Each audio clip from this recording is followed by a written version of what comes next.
So, his first assignment had finally begun, and it was already off to a great start. Nori sighed as he placed his large sack and his loot case on the lowlander-sized bed. His dormitory was fairly tight, with a single 6-foot-long bed against the right wall, a writing desk and a chair against the left wall, and a small window against the back wall. A small dresser sat beneath the window. There was about 10 feet between the edge of the bed and the edge of the desk, and the ceilings were about 9 feet above the floor. Nori took off his shirt and slacks and then gazed down at his own body. Underneath his clothing, Nori wore his Chutar armor, which consisted of a sleeveless scale mail cuirass, a pair of leather slacks, and some metal bracers and greaves. His cuirass had been constructed from a combination of small lacquered plates, woven together by rawhide leather cords. The leather cords of his armor had been dyed bright lime green, while each of the lacquered plates had been painted orchid purple. His bracers, greaves, and leather pants had also been dyed orchid purple, although the straps of his bracers and greaves were dyed lime green as well. Nori removed his armor and placed them in one of the bottom drawers of the dresser. Dozens of thick and angry scars covered Nori's chest, stomach, back, and arms. He only spared them a passing glance as he put back on his commoner's shirt and slacks. A strange mixture of vulnerability and conflicting comfort danced on his skin. While he didn't relish in the notion of being unarmored in case something happened, not wearing the armor out and about every day increased the chances of concealing Miss Flara's identity. Nori emptied his traveling sack, which mostly consisted of a change of commoner clothing, underwear, and an extra pair of sandals. Nori also took out a medallion from the sack, which was a carved piece of stone that hung around a rawhide cord. The carved piece of stone had the image of a lone mountain etched on the front of it. Nori's eyes watered a little as he ran his fingers over its smooth surface. He placed the medallion on the top of the dresser. Next, he picked up the loot case and placed it on the bed. He sat beside it, gently opened the loot case, and then took it in his grip, as tenderly as one might handle the hand of a lover. Nori sat in silence for a moment, and his eyes closed. Images of his father danced in his vision, and Nori smiled. As far as he was from home, at least he had this.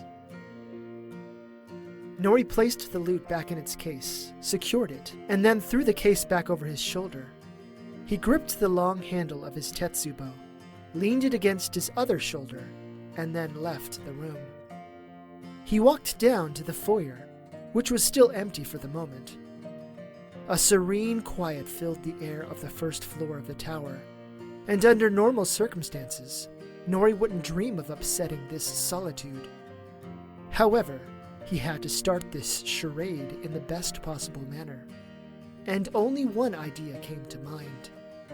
Nori sat cross-legged against the wall near the front entrance, and he set the tetsubo in front of him, as if it were some sort of barrier between him and who he intended to play for.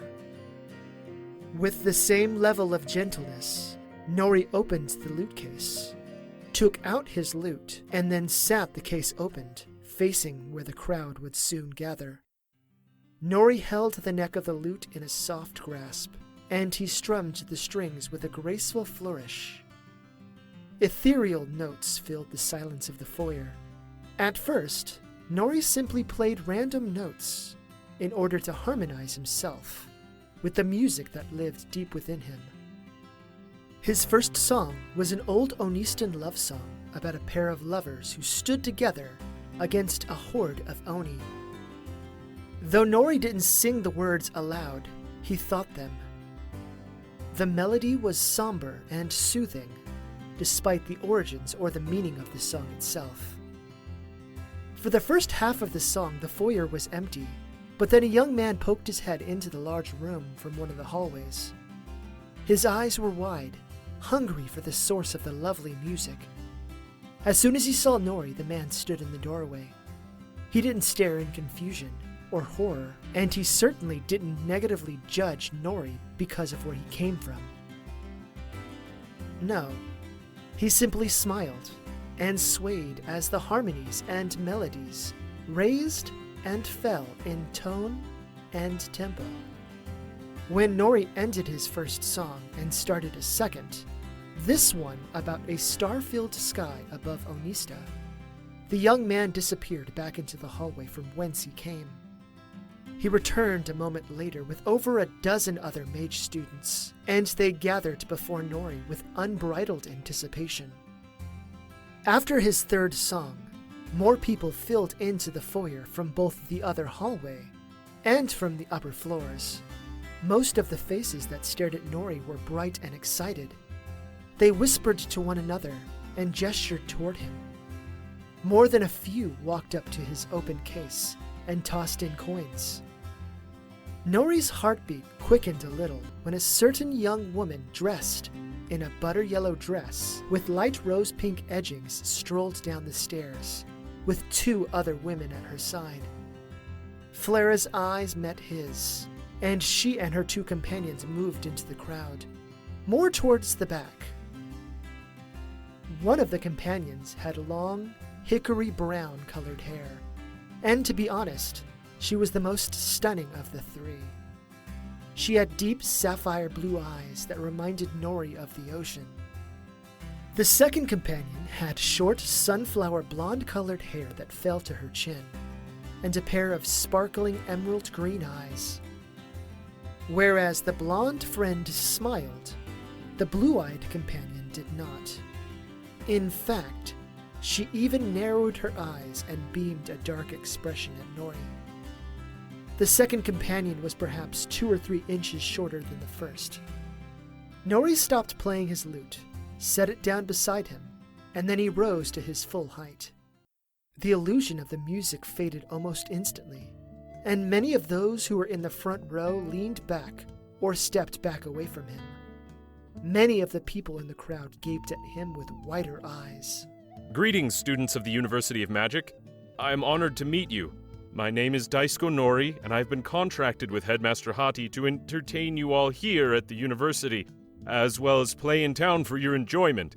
I hope you will allow me to relieve you of your stress and frustration through the notes and music of both my people and from other places across the Empire.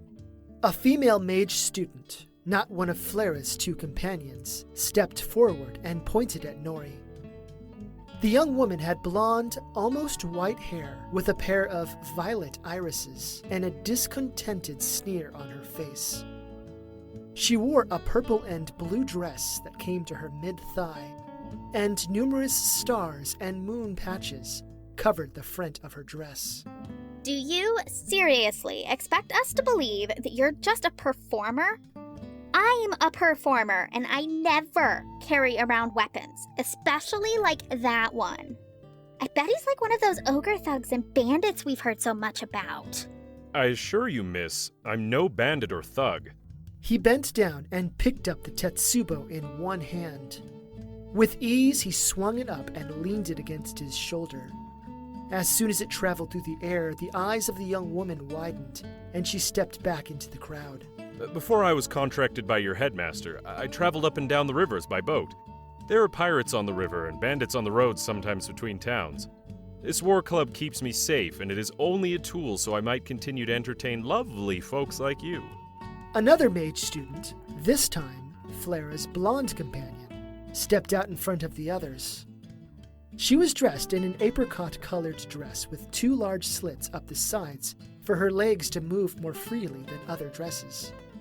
A dazzling taffy pink-colored tattoo covered her right thigh, although Nori couldn't quite make out what it was, whereas both Flara and the brown-haired companion were more lithe and thin. This woman was squattier, curvier, and she boasted some impressively toned biceps, thigh muscles, and calves. The blonde woman put her hands on her hips. You sure do play some pretty music. Play something else for us, Mr. Nori.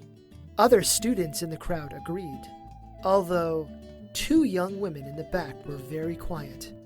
They locked eye contact with Nori's, and they waited. Nori placed his Tetsubo back on the ground, and then he grabbed his lute again. Very well. I will be delighted to play for you all. I know two very lovely ballads from my home, Onista. The first is a traditional harvest theme, and the second is a somber tune about the chilly Onistan winter. Nori sat back down and began to play the first song. Within the first minute, Flara and her brown-haired companion moved toward the exit. The blonde friend stayed where she was at, and she gave Nori the widest, most "ha ha, I beat you" sort of grin that Nori had ever seen. The first song ended, and many students came over to throw coins in his case. As soon as the second song ended, Nori stopped playing and then stood up. Thank you for this warm welcome. I appreciate it, I really do. I'm gonna stop for now, but I'll play more music in the city somewhere. Nori bent down as the mage students started to gravitate elsewhere. He snatched up the coins, placed them in a side bag, and then gently rested the lute in its case. Someone approached him from behind, and Nori shifted around to look up at the blonde-haired companion. Wow, you're really talented. It's been such a long time since I heard music that pretty. Nori stood up to his full height, and he gazed down at the young woman, who was up to the top of his stomach. That was a nice little trick you pulled there. Tricks? Oh, I've been known to play some pretty awesome pranks on people in the past, but that was no trick. I really wanted to hear you play. What my friends do is their own business. You said your name is Nori, right? Well, my name is Pite Apisa.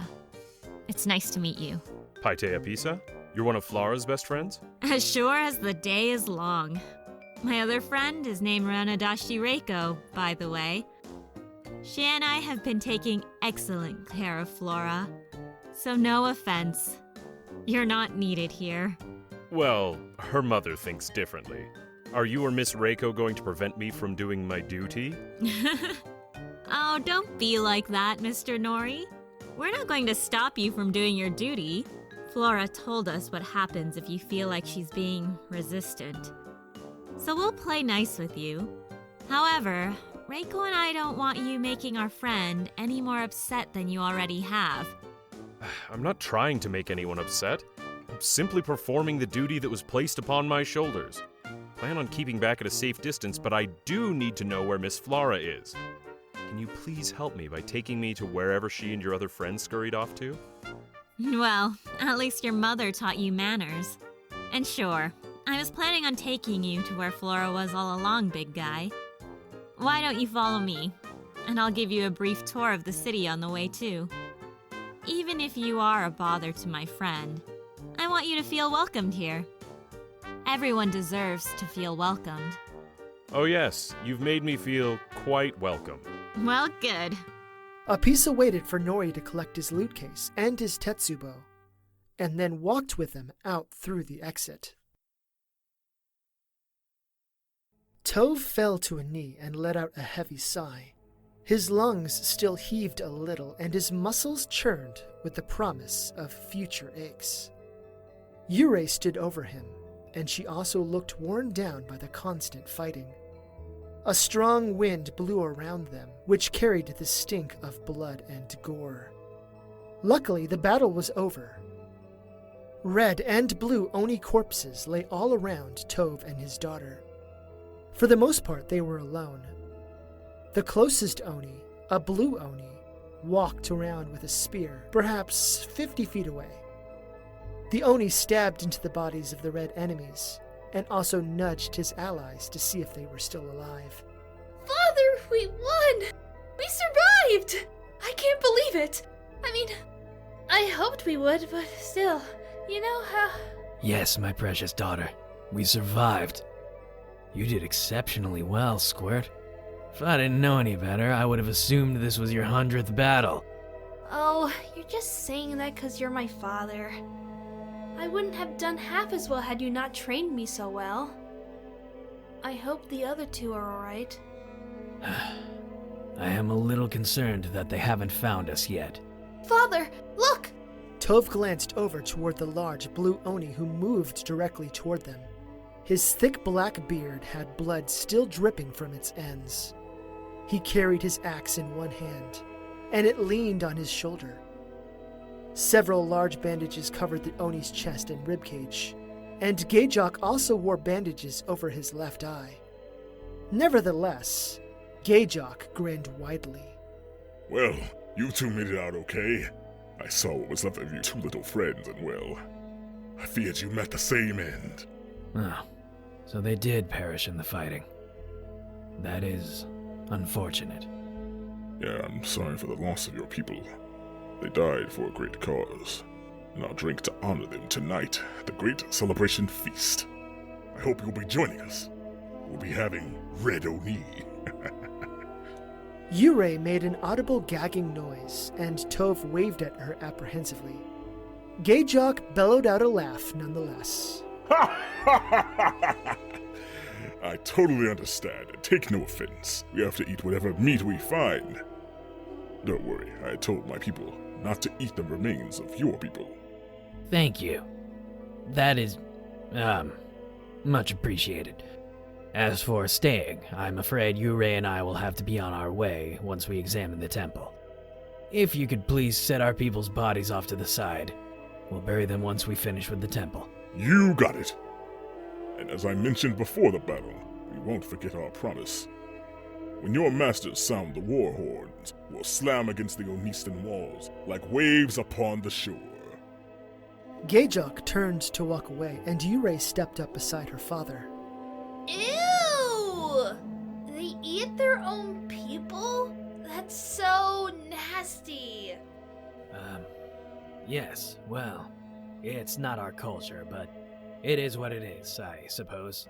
To my understanding, they only eat the members of the other tribes, red and blue, respectively. But the only difference is their skin color. I mean... Yes, it is gross. Shall we turn our minds to something less horrid, like the temple? Yes, please. Blech. Nasty Oni and their gross taste buds. Tove led the way into the temple.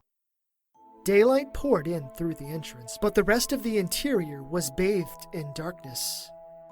The floors, walls, and ceilings had been carved from the rocky terrain, but the walls were painted and etched with images.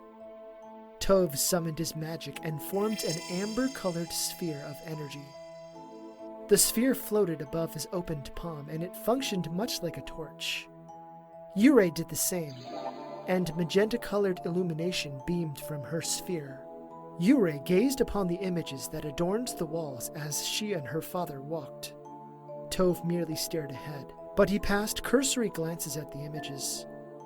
The images depicted humans cowering on the ground, while winged beings with horns jutting from their foreheads soared above them. Each of the human figures had sorrowful expressions painted on them. These walls are covered in lies. It seems that the humans of today really have no idea of the hell that their ancestors doomed them to. Yurei simply studied the murals in silence for a long while before she spoke. Are we really sure it was the paradise their elders say it was? I mean, I'm not doubting our stories and legends, but the humans did band together with the other lesser races. Was it possible they really were this unhappy? What would they have been unhappy about? Everything was provided for them. They were gifted with land, food, and protection from their gods and goddesses. See those sets of murals there? They reveal what really fueled their desire to betray the Alicorni. On the next set of walls, there was a lot of activity displayed, but only from the humans. Some humans read clandestinely from opened scrolls while others kept a lookout. Other humans appeared to be marveling at tattoo designs on their bodies. The last set of humans were displayed with colorful spheres encasing their hands, or streams of color flowing from their eyes. This is when the humans learned they could steal the power for themselves. And what do these murals tell you? The winged beings with the horns jutted from their foreheads were collected together in the sky, and all manners of creatures, including humans, stood beneath them. The crowds beneath the winged figures were shown to be angry. It's when the lesser beings turned... Yes. And so began the Great Rebellion. Tove and Yurei walked in silence further down the long hallway. The artwork became more violent as it showed what happened during the rebellion. Humans wielded magic and engaged in combat with the Alicorni, as well as winged beings without horns. Those were, of course, the Vren. While there were some images of both the Alicorni and Vren fighting back, most of the murals captured the human victories. Bitter acid splashed inside Tove's heart. They eventually came to a set of gigantic closed double doors, constructed from stone. A pair of painted murals covered each of the stone doors. On the left door, the image of a closed set of double doors covered in white stars sat upon its surface. 5 mage humans, all of which had different kinds of tattoos on their bodies, stood before the star-covered doors with their hands extended. Tove pointed toward the left mural. After defeating the Alicorni, the 5 greatest human mages banished them from the world and sealed them behind the Twilight Door. As long as it's closed, the Alicorni are unable to return to us. He pointed to the painted mural on the right stone door. The same 5 mages who stood together before the Twilight Door stood in a circle, and they each held up a pointed piece of something in their hands. A floating key, with a dragon engraving on the key's stem, hovered above the circle of mages. The Twilight Door was sealed magically by 2 artifacts, the Sparkle Starlock and the Dragon Key. The Sparkle Starlock was split into 5 parts and hidden by each of the mages. The Dragon Key was also hidden as well. How did you get that from the murals? If you pay attention to the legends like you're supposed to, then you'd know it too. Also, the Alicorni speak to me in my dreams sometimes. During those dreams, I saw these murals over and over, Squirt. They whispered all of this to me. Be ready to act once we open the door, okay? Why? What's behind the door? I'm not totally sure, but the Alicorni gave me a grave warning. What lies within this temple is one of the pieces of the Sparkle Star Lock, and it's not left unguarded. Father, these doors are massive, and it doesn't look like they've been opened. And we didn't see another entrance from the outside. What could be lurking for us within? Well, we came all this way and survived an Oni battle. It would be a shame to leave the temple without our boon. Tove patted the doorway, but there didn't appear to be any means of pulling open the doors. He began pushing on the left door, but it was only when Yurei also pushed along with him that they were able to wedge it open. With great strain, Tove and Yurei slid the massive stone door back 1.5 feet. Tove peeked into his daughter's eyes and then moved inside. Here, darling. Drink this. It'll make you feel better. Flara slowly raised her head up from the table, where her arms had created a nice little fort around her face. A profound frown was underneath her little nose, and she sniffed a little. Tears welled within her eyes, and yet they didn't trail down her cheeks. Flara and Rayko sat at a table, their usual table in their favorite little tea shop, a lovely little place called Cake Haven. The tea shop was quite famous in Jedi because the owners made the best baked goods around, as well as having access to some fresh and tasty teas. Rayko stood over Flara with one hand on her hip, and the other gesturing to the teacup that she had placed on the table. For a moment, Flara just looked down at it, and then leaned in to give it a small sniff. A pleasant and flowery aroma filled Flara's nostrils. The uneasy pang of tension in her heart lifted ever so slightly, and Flara gave a half-hearted smirk. There we are. I promise you, everything is going to be all right. Flara gazed up at her hickory brown-haired friend. Rayko was a little shorter than she was, and she was also a little thinner as well. Rayko wore an exquisite white sleeveless dress that went all the way down to her ankles. And there was a vibrant dark purple underlay on the insides of the dress. When Rayko walked, it swished about, and it was quite pleasing to the eye. To accentuate the dress, Rayko wore several bracelets and a couple of rings on her hands, all with different kinds of gemstones in them. Rayko's hair was long and curly. She brushed the front half of her hair so that it curled to one side of her face, while the back formed small curls against her mid-back. Rayko's mage tattoo covered her left arm, going from the shoulder all the way to her wrist.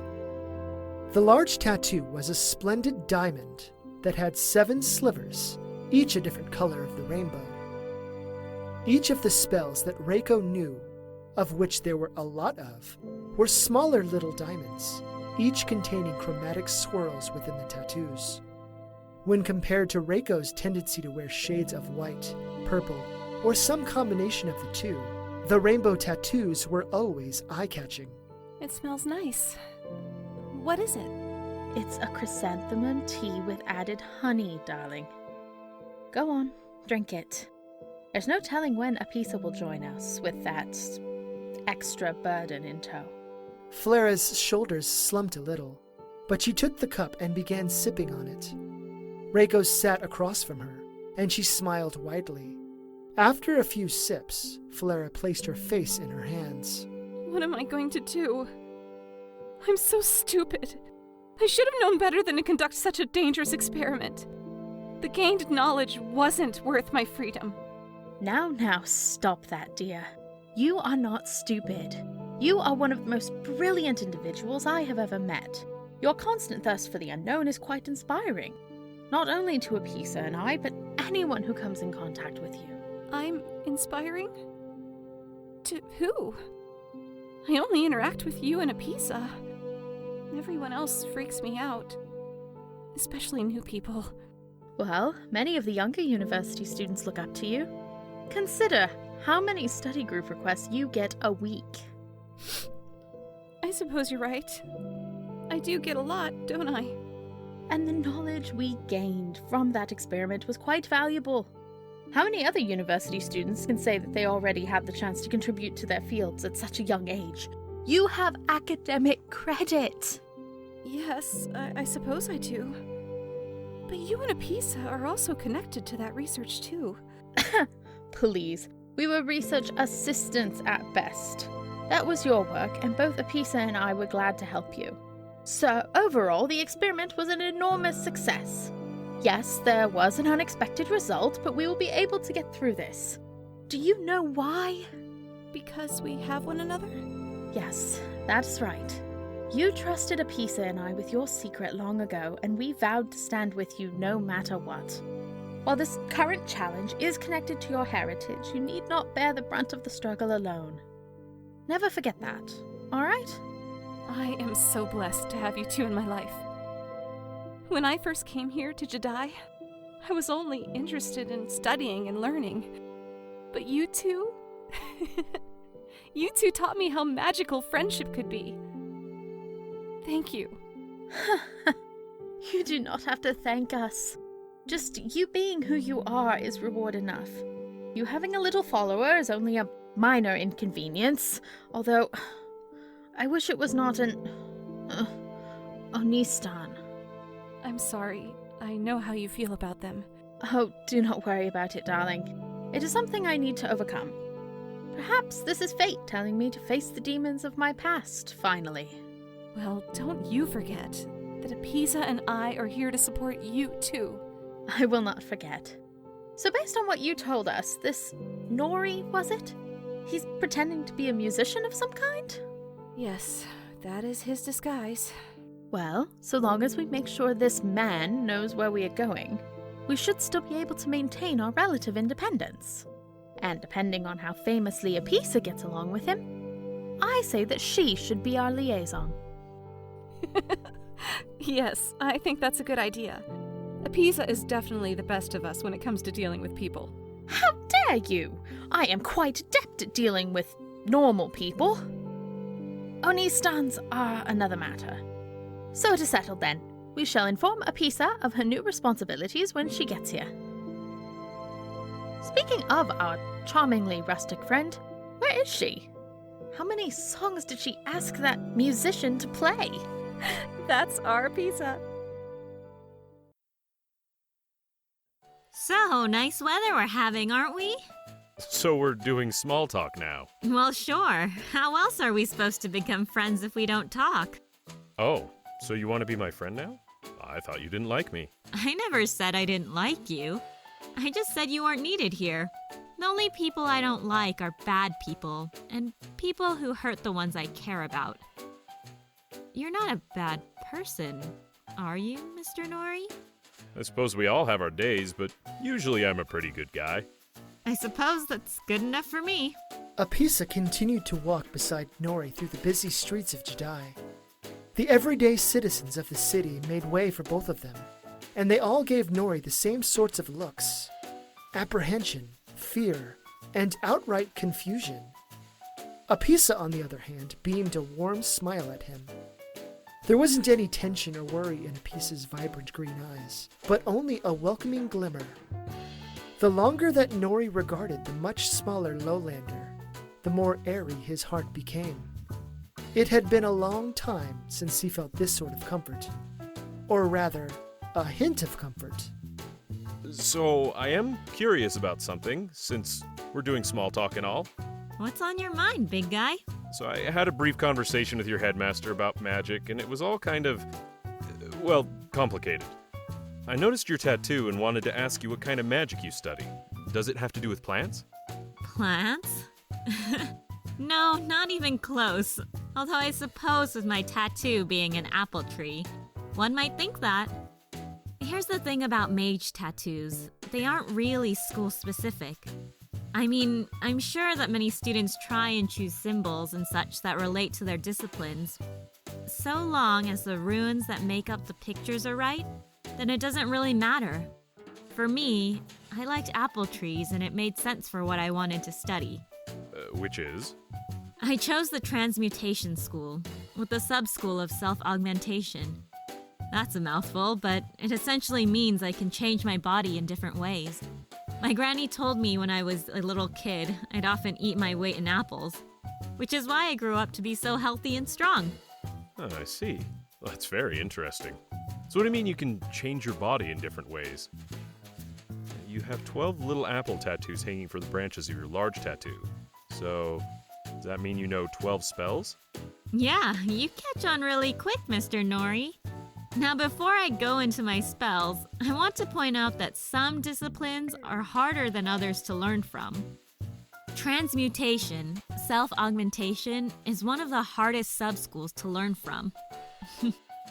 I wish I could have realized that sooner, but I fell in love with the idea that I could grow claws or cover myself in armored scales.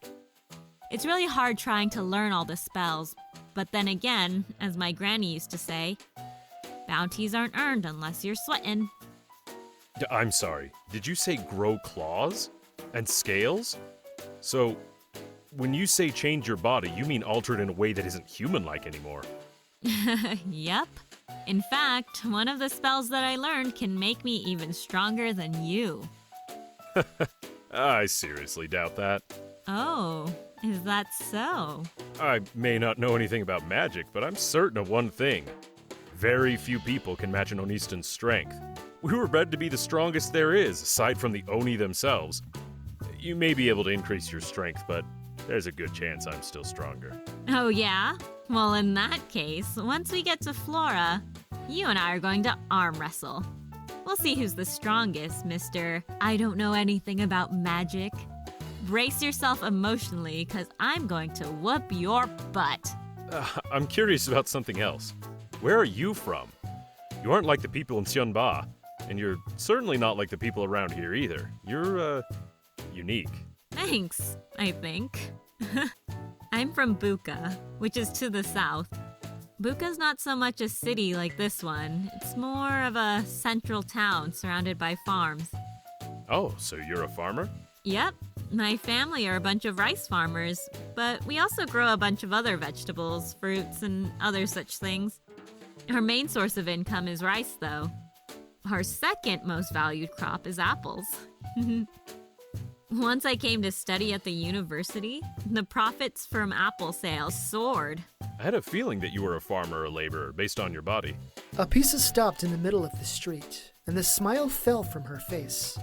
Her expression contorted, and she glared hard at Nori. Other people, mainly women around the pair of them, gaped at Nori as well, with wide eyes. Based on my body? And what the hell is that supposed to mean? Oh, my apologies. I didn't mean any offense. I just meant that you look, sturdy. Sturdy? I'm not a building. What kind of compliment is that? Well, what I mean is, okay, in Onista, our people, even the women, are all very, sturdy. They're girthy and... Girthy? Many of the women around Nori shook their heads and beamed harder stares at him.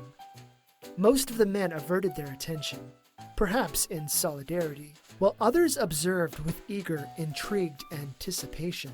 In Onista, we admire people who are strong and powerful. What I'm trying to say is that you look strong and powerful, able to endure difficult tasks and challenges.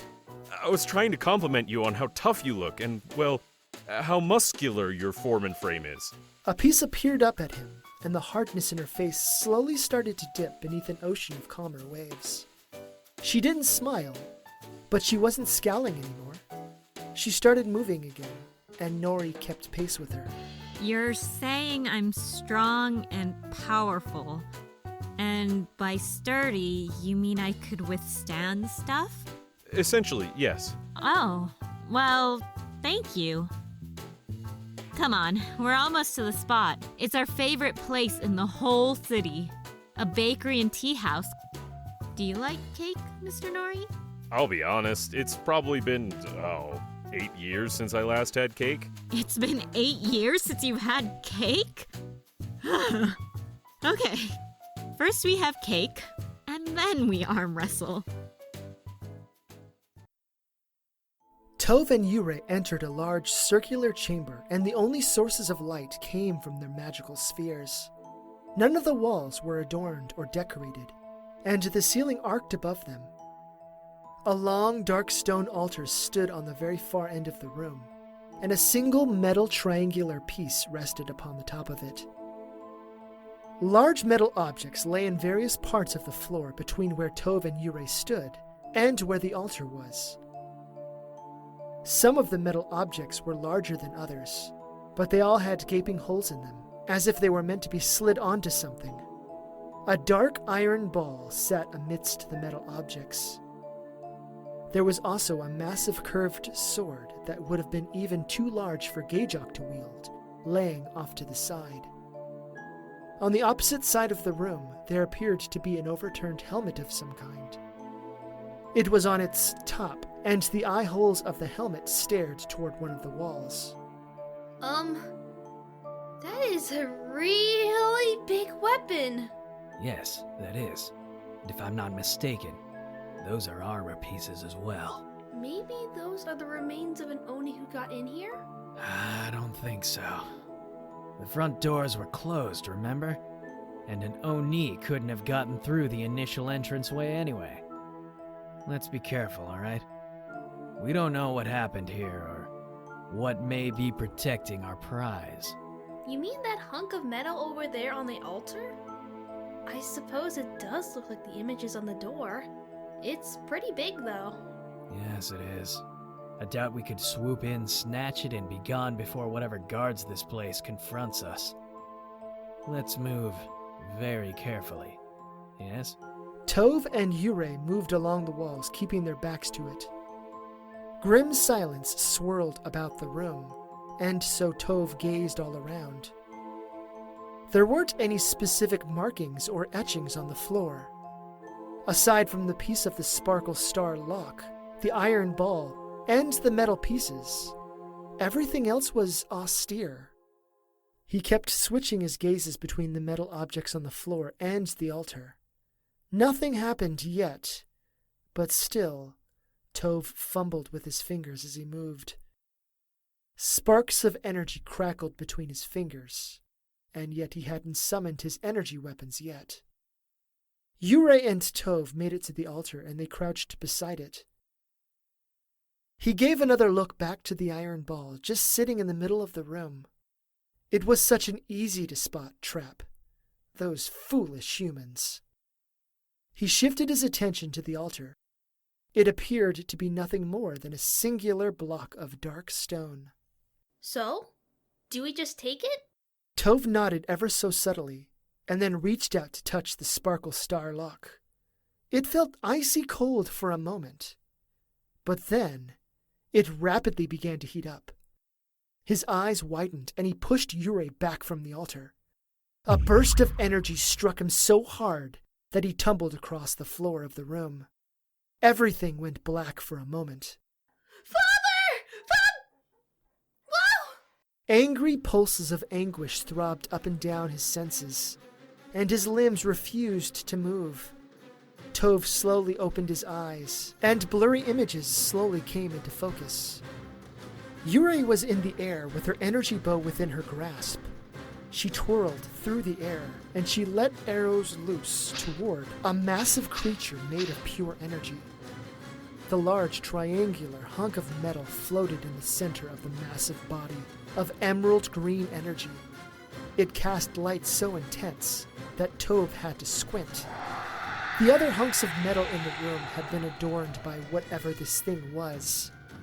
It wore metal shoulder armor, bracers, and lower armor around a serpentine tail made of energy. The monster had 2 gigantic arms, and it swung its massive sword at Yurei. Many times the blade nearly split her in twain, but Yurei bobbed and weaved around the sword edge. Tove tried to get up, but his body started to respond slowly. He could only move his shoulders and his upper arms, but the feeling in the rest of his body began to return to him slowly. Whenever Yurei's arrows dug into the monster's exposed green energy body, they simply became consumed. Yurei dismissed her bow and then summoned her pair of short swords. Panic painted itself across his daughter's face. Still, Tove couldn't move, much less fight. His eyes drifted over to the only inert item, the iron ball. As the light from the monster pushed back all of the shadows, Tove saw the ball's details. There was a visible split where it could open. Flashes of anger ignited in him, but he pushed it away. The blade of the Guardian kept whisking through the air, and Yurei only barely kept up with it. She swooped in and slashed her sword against the monster's armor and the energy skin, but it did nothing. Tove opened his mouth to speak, and he had no voice. Tears welled in his eyes, and yet he couldn't do anything. Slight feeling had returned to his forearms and his chest, but the rest of his body still felt winter-touched. Yurei zipped around and slashed at the monster's triangular metal core. It screamed out, and a savage line had been cut deep into the metal piece. Tove's eyes widened, and he watched Yurei excitedly. Yurei's panicked frown fell away. She gave the energy monster a sinister snarl, and she banked around its arms and sword. Once more, she swiped her swords against the triangular core, causing crisscross lines to cover the first one. The wound, if you could call it that, and brilliant emerald-colored liquid seeped out. The monster's sword swipes grew in speed, but they became more frantic. Yurei flew up, kicked off the ceiling, and then dove down toward it. She slashed 2 more lines, and then banked around hard before she struck the ground. Yurei barrel-rolled, and then spun around so many times that vertigo slapped Tove as he watched her. She glided to the side of the monster's blade, and then thrust both of her swords into the center of the triangular metal piece, where most of the crisscross slashes intersected. She had actually slammed into it, but she cried out in rage rather than pain. The Guardian writhed and then dropped its sword. Its massive hands reached for Yurei, but she kicked off the core before the monster's fingers could grasp her. She had left her swords in the core, but they dissipated moments later. In seconds, Yurei brandished 2 more, and she assaulted the core over and over. Each time, the Guardian tried to slap her from the air, but Yurei easily bobbed and weaved around. More emerald liquid coated the floor. The energy body flickered a half-dozen times before winking out completely. The metal armor pieces and the ruined triangular metal core clattered against the floor. Yurei was at Tov's side within seconds. Tears trailed down her cheeks. Father! Please tell me you're not dead! Please be okay! Tove gave her a weak smile and then raised his hand with considerable struggle. He pointed to the iron ball. The ball? What about it? Do you think that's where the Sparkle Starlock is?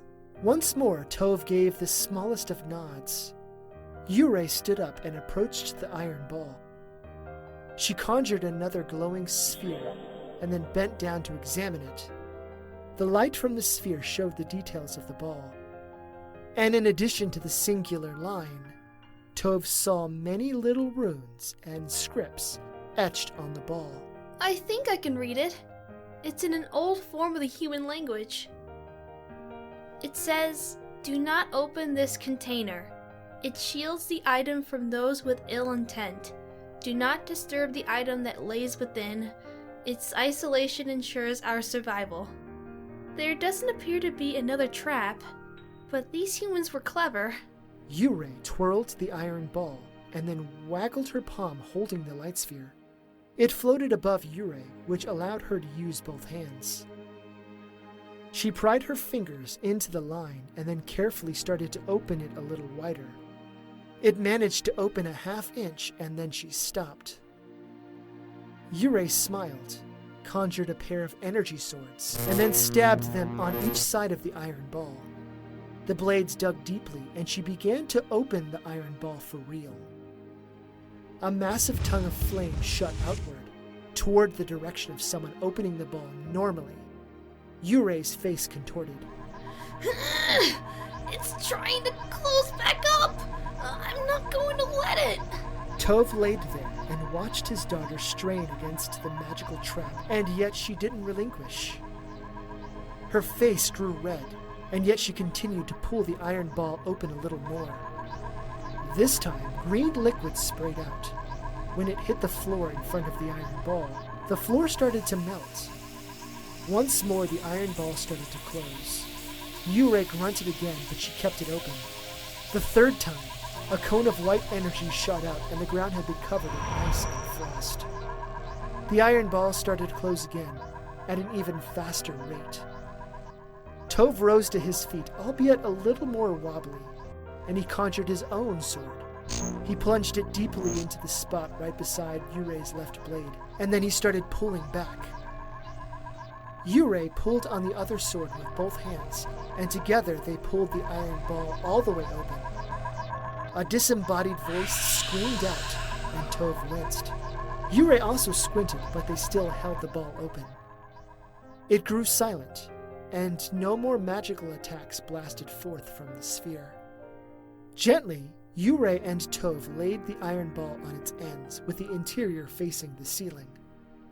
A small alcove existed on the right side, where a smaller version of the metal triangular piece rested. It was still large, although it was only handheld size. You don't think that little piece is going to summon another one of those things, do you? No. I think that is the real Sparkle Starlock piece. Go on. You've earned it. Me? Yurei, I am so proud of you. I was foolish and I nearly got us killed. You, on the other hand, not only saved my life, but you defeated that Guardian all by yourself. This is your victory. Go ahead and claim your prize, Squirt. A tear trailed down Yurei's cheek, and she grinned from ear to ear. She reached down, grabbed the small metal piece, and then held it up for both she and Tove to see. In Yurei's sphere of light, it sparkled with a kind of radiance, as if the metal itself was made from stars. Father, this is the real piece. It brims with latent and ancient magic. It's making my fingers tingle. This is great news. First, we get this back to the Elders. Then we celebrate. All we have to do is find 4 more pieces of the Sparkle Starlock, and then the Dragon Key. After that...